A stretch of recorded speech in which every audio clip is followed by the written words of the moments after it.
She was a suffragist, the mind behind the Equal Rights Amendment, and a rebel. Mount Laurel's own Alice Paul would have been 131 this year.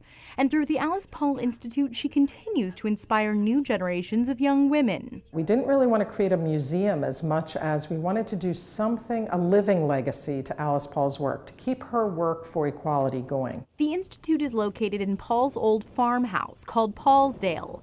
Programs there and in local schools focus on teaching kids from 2nd through 12th grades about leadership using female role models as examples.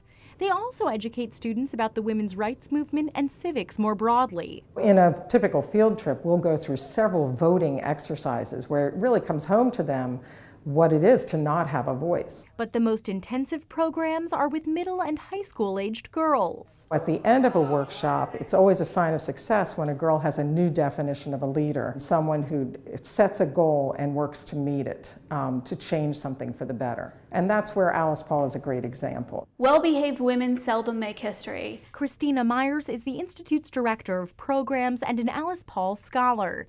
She says with White House protests, parades, and numerous arrests under her belt, Paul is considered a radical. She's known as a militant suffragist. She is doing things that are going to get her arrested.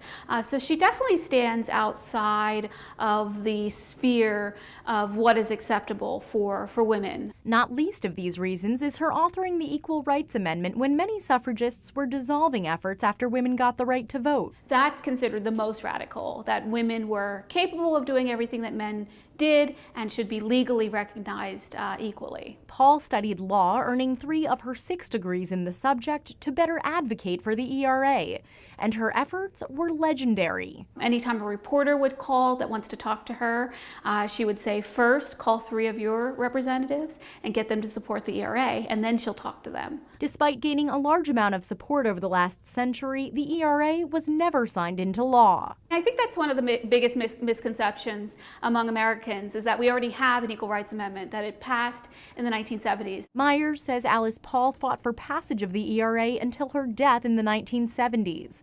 And through education and advocacy, the Institute picks up where Paul left off. One of our core missions is to advocate for passage of the Equal Rights Amendment. So all of the girls in all of our programs learn about the Equal Rights Amendment. That's what she would want us to be working on. The Alice Paul Institute will celebrate its namesake at the organization's annual birthday bash on February 21st.